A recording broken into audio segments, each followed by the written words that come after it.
नहीं, हम किसी को नहीं पहचानते। ये सिर्फ और सिर्फ, मैं फिर दोबारा बता रहा हूँ कि पानी छोड़ देने से हुआ है।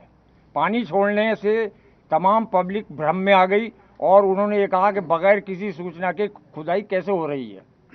एसडीएम कौन थी ये? संबल? एसडीएम संबल।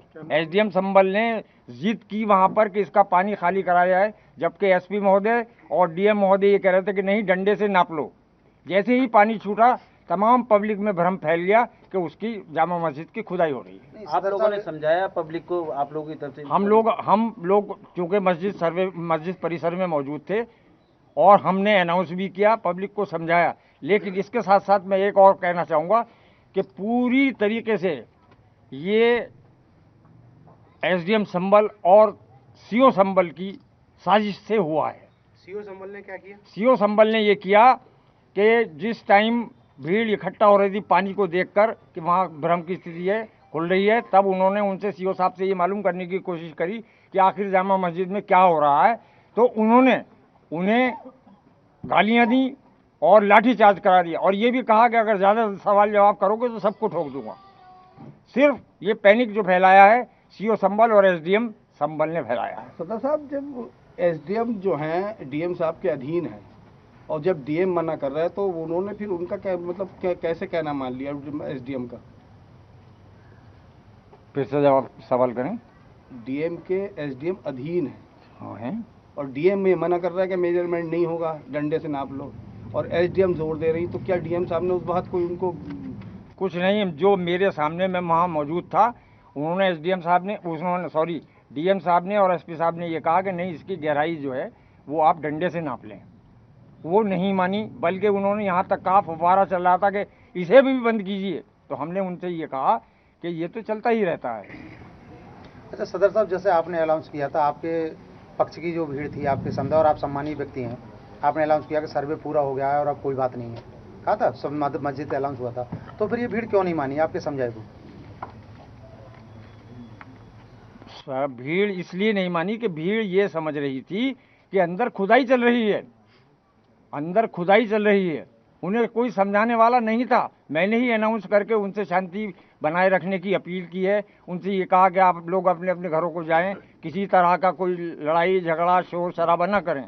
ये मेरे अनाउंसमेंट की रिकॉर्डिंग सबके पास है। जो अनाउंसमेंट हुआ था उसके अंदर आपने ये कहा था कि एएसआई की जो सर्वे है वो पूर्ण हो गया है और उसके बाद ही पत्थरबाजी हुई, ऐसा हुआ? हाँ, देखिए, आइए आपका 19 तारीख को जो हुआ था सर्वे, वो पूरा हो चुका था। आप अभी कहते रहिए, आप कहते रहिए। वो पूरा हो चुका था। उसके बाद ये डीएम महोदय ने अनुमति दी है। कोर्ट की कोई अनुमति नहीं थी, कोर्ट ने एक बार दिया था। उसके बाद जो हिंदू पक्ष है उन्होंने ये मांग रखी कि सर्वे चूँकि रात थी, बहुत पब्लिक थी, हम पूरा नहीं कर पाए हैं। ये डीएम को दिया उन्होंने दरख्वास्त, और इस पर हमें फिर से सर्वे करने की इजाज़त दी जाए। तो ये कोर्ट का आदेश नहीं था, बल्कि डीएम साहब का आदेश था कि सर्वे दूसरा के कर लिया जाए। उन्होंने हमें नोटिस रिसीव कराया,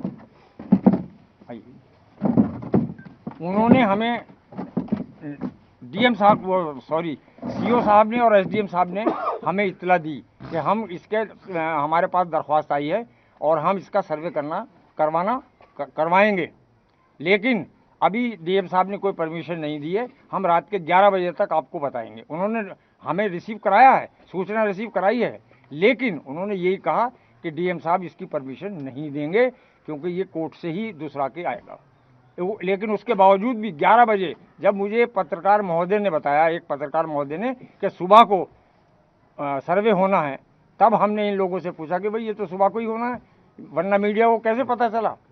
हमने एसडीएम साहब से कहा कि ये मीडिया बता रही है कि सुबह को 7 बजे, और आप ये कह रहे हैं कि अभी कोई वो नहीं है, आपको सिर्फ सूचना दी जा रही है। तो हमें भी भ्रम में रखा गया, हमें भी भ्रम में रखा गया। हमने किसी से नहीं कहा। प्रशासन ने आपको गुमराह किया? प्रशासन ने पूरी तरीके से गुमराह किया, प्रशासन ने और पुलिस ने। हाँ, मैंने की थी। वो ये था कि मैं मौके पर उस टाइम गया था, मुझसे डीएम साहब ने कहा था, एसपी साहब ने कहा था कि आप मौके पर जाएं और भीड़ को आप सेटिस्फाई करें। मैं गया था, तब मेरे सामने डीआईजी महोदय, एसपी और डीएम आपस में ये डिस्कशन कर रहे थे कि तुरंत गोली चलाने का ऑर्डर लिया जाए। कौन कर रहे थे? एसपी साहब थे, डीएम साहब थे और डीआईजी साहब थे। मैं उस टाइम वहां मौजूद था। तब मैंने ये सोचा कि अब गोली चलने ही वाली है। मैंने पब्लिक से अपील की, बहुत ज़्यादा अपील की, वहां पहुंचकर भी अपील की, लेकिन 75% लोग वापस चले गए। कुछ लोग यही सोचते रहे कि खुदाई अभी भी जारी है, ये खुदाई क्यों हो रही है। तो मैंने फौरन ही अनाउंस किया कि गोली चलने के आदेश मिल चुके हैं पुलिस प्रशासन को, लिहाजा मेरी गुजारिश है, अल्लाह के वास्ते, खुदा के वास्ते, सारे लोग हट जाएं, चले जाएं, अपने अपने घरों को चले जाएं, शांति बनाए रखें। उसके बावजूद भी कुछ लोग वहां ये जानने के लिए रहे कि क्या वाकई में जामा मस्जिद की खुदाई हो रही, और किसी लिए नहीं, इसलिए। लेकिन खुदाई की पुलिस अफवाह का किसने फैलाई? जी, खुदाई की अफवाह किसने फैलाई? खुदाई की अफवाह इसलिए फैली कि वो पानी जब चारों तरफ चला तो पब्लिक में ये अफवाह हो गई, ये भ्रम हो गया, ये हो गया कि खुदाई चल रही है इसलिए ये पानी आ रहा, क्योंकि वो पानी आने का कोई टाइम था नहीं। अंदर से लगातार अनाउंसमेंट भी हो रही है और उसके बाद भी अफवाह फैल रही है, तो ये तो कहीं ना कहीं आप लोगों की कमियां रही ना? नहीं, हमारी क्या कमी रही, हम तो बराबर अनाउंस कर रहे हैं। पानी की जो कमी है, सबसे बड़ा जो अफवाह फैली है वो पानी को देख के फैली है कि ये पानी क्यों आ रहा है, इसका मतलब ये है कि अंदर खुदाई हो रही है, जबकि हम बराबर अनाउंस कर रहे थे वहाँ खुदाई नहीं हो रही थी। लेकिन पब्लिक के जहन में यही बात हुई कि शायद खुदाई हो रही है, और ये क्यों हो रही है। पुलिस का तो ये मानना है कि गोली जो है पुलिस ने नहीं, पब्लिक में ही चली है। ये कहना बिल्कुल गलत है पुलिस का, ये कहना बिल्कुल गलत है। पुलिस गोली हमारे सामने चला रही थी, मैं मौके पे मौजूद था।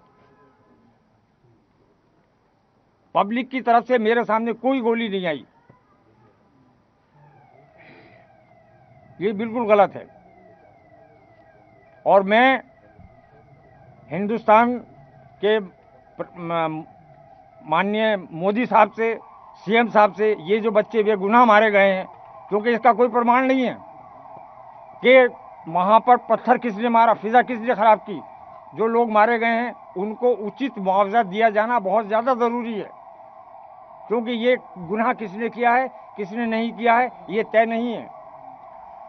ये बहुत ही दुखद घटना हुई है, और हम आज भी तमाम चंबल के रहने वाले लोगों से, हिंदू हों या मुसलमान हों, उनसे ये अपील करता हूं कि शांति बनाए रखें। जो दोषी है उसको सज़ा मिलेगी, चाहे वो पुलिस वाले हैं चाहे पब्लिक है, उसको सज़ा मिलनी चाहिए। ये प्रेस कॉन्फ्रेंस बुलाने का मतलब ही ये है क्योंकि हमारी क़यादत नहीं हो रही है। हमारे कोई एमएलए साहब, कोई एमपी साहब, कोई चेयरमैन साहब इस तरह इस बात में हक बात को कहने से कतरा रहे हैं, लेकिन हक बात कहने के लिए, सच्चाई रखने के लिए मैंने ये प्रेस कॉन्फ्रेंस बुलाई है, ताकि कोई कंफर्म नहीं कह सकता, लेकिन प्राइमरी इंफॉर्मेशन जो पुलिस के इन्वेस्टिगेशन में है, जो लोग मारे गए उनको जो बुलेट लगी है वो बुलेट नहीं है जो पुलिस यूज करती है, वो देसी कट्टा जैसी कोई गोली। देखिए, पुलिस के हाथ में देसी कट्टे भी थे, ये कहना गलत है। वो एक दूसरे को क्यों मारेंगे? अगर उन्हें फायरिंग करनी थी तो पुलिस की तरफ करते, वो पब्लिक में क्यों करेंगे? ये एक सोचने वाली बात है।